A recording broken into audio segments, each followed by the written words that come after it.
Bismillahirrahmanirrahim. Assalamualaikum warahmatullahi wabarakatuh. Perkenalkan, nama saya Aditya Ananda Pratama, biasa dipanggil Adit. Saya dari Prodi Pendidikan Matematika, STKIP Andi Matapak Pangkep.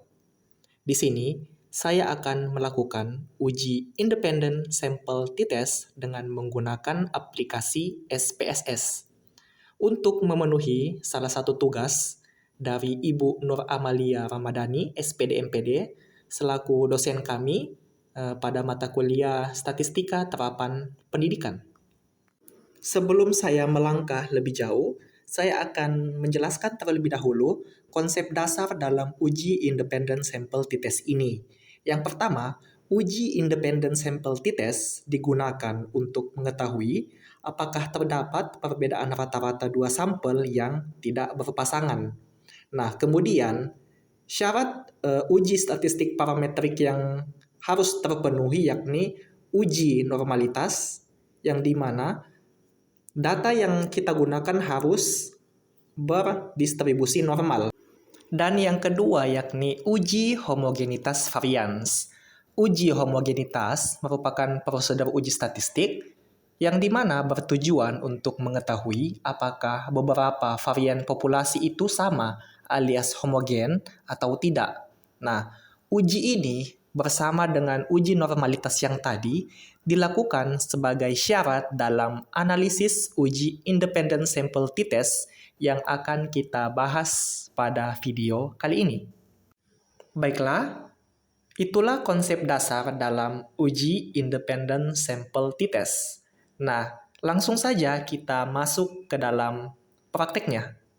Di sini saya mempunyai data nilai ujian matematika pada pembelajaran online maupun pada pembelajaran tatap muka. Nah, bisa dilihat di sini saya mempunyai sampel sebanyak 25 orang.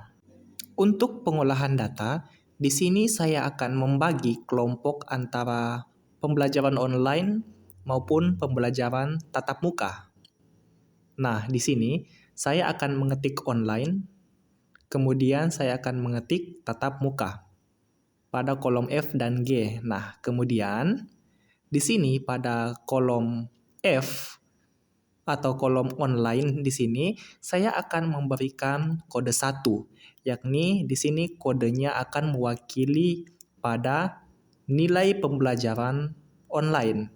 Kemudian saya akan memberikan kode 2 pada kolom tatap muka yang akan mewakili nilai ujian pada pembelajaran tatap muka. Nah, setelah ini mari kita masuk ke dalam aplikasi SPSS. Nah, setelah masuk ke dalam aplikasi SPSS, silahkan klik pada variabel view. Kemudian pada kolom pertama, name, saya akan mengetik nilai, dan pada kolom kedua, saya akan mengetik pembelajaran. Kemudian klik label. Pada kolom pertama label ini, saya akan mengetik nilai ujian matematika. Kemudian pada kolom kedua, saya akan mengetik pembelajaran. Lalu klik values. Nah, di sini klik pada titik 3. Pada kolom value ini, saya akan ketik 1. Lalu, label yang akan saya berikan yakni pembelajaran online. Nah, kemudian klik add. Selanjutnya, pada value, saya akan ketik 2. Dan labelnya yakni pembelajaran tatap muka. Setelah itu, klik add lagi.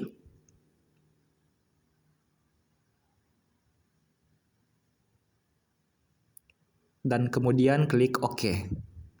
Nah, setelah itu, silahkan klik pada ujung kiri bawah, tepatnya pada data view. Nah, di sini telah terlihat kolom nilai dan kolom pembelajaran. Langkah selanjutnya kita akan menginput data dari Excel. Nah, kita akan mengcopy semua nilai pada pembelajaran online. Kita blok, nah kemudian kita copy, lalu kita paste pada kolom nilai di aplikasi SPSS. Kemudian kita kembali ke Excel lagi. Nah, selanjutnya kita akan mengcopy seluruh nilai pada kolom pembelajaran tatap muka. Kita blok seperti tadi, lalu kita klik copy, kembali ke aplikasi SPSS. Di sini kita akan mempastenya di bawah nilai yang pertama tadi, tepatnya di bawah kolom 25. Selanjutnya pada kolom pembelajaran, kita kembali ke Excel. Di sini kita akan mengcopy seluruh nilai pada kolom online. Kita blok, lalu klik copy, kemudian kita paste di kolom pembelajaran. Setelah itu kita kembali ke Excel lagi. Nah, di sini kita akan blok kolom tatap muka kembali. Klik kanan, kemudian kita copy. Nah, di sini kita paste lagi di bawah nilai yang telah kita copy pada pertama tadi. Nah, di sini kita telah menginput seluruh data dari Excel pada kolom nilai dan pada kolom pembelajaran. Tetapi sebelum itu kita harus melakukan uji normalitas dulu. Nah, di sini saya telah memasukkan data tetapi dengan 2 kolom, yakni hanya untuk kolom nilai tetapi nilai online dan nilai tatap muka. Di sini kita akan melakukan uji normalitas data. Silahkan klik pada kolom Analyze, kemudian Descriptive Statistik, kemudian klik Explore. Nah, di sini nilai online maupun tatap muka, masukkan ke kolom Dependent List, klik Plots. Nah, di sini centang Normality Plot with Test, kemudian Continue, dan klik OK. Baiklah, hasil SPSS-nya telah keluar. Silahkan teman-teman sekalian scroll ke bawah. Di situ akan terlihat kolom Test of Normality, yang dimana terdiri atas Kolmogorov-Smirnov dan kolom Shapiro-Wilk.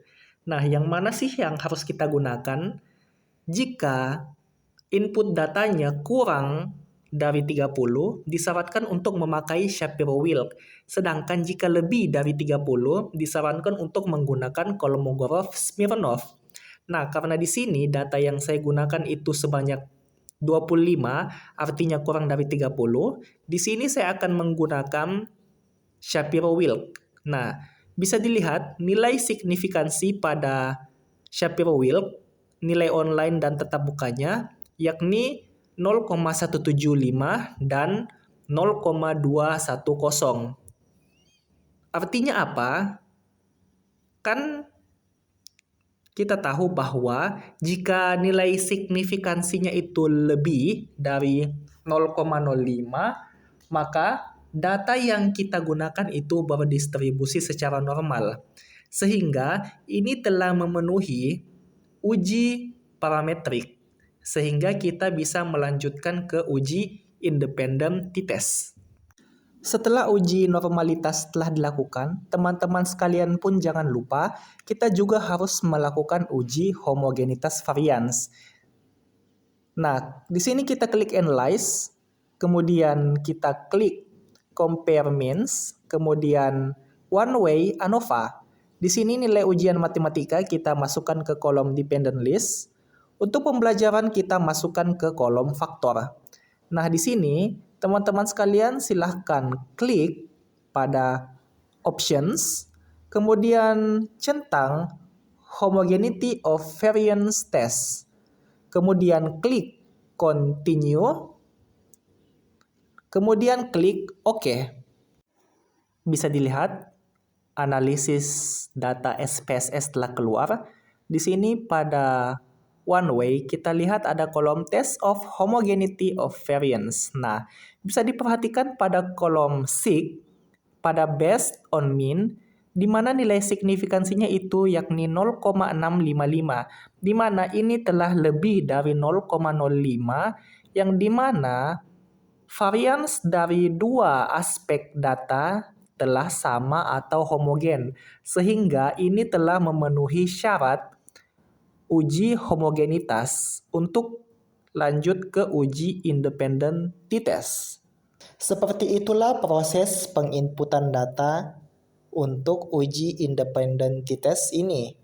Nah, setelah teman-teman sekalian yakin datanya sudah benar, silakan klik Analyze, kemudian Compare Means, lalu kita klik Independent Sample t-test.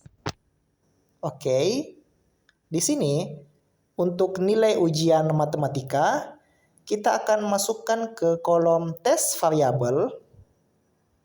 Nah, sedangkan untuk pembelajaran, kita masukkan ke kolom grup variabel. Nah, setelah itu, silahkan teman-teman sekalian klik Define Groups. Oke, di sini pada grup 1, kita akan mengisi nilai 1. Pada kolom grup 2 kita akan mengisi nilai 2.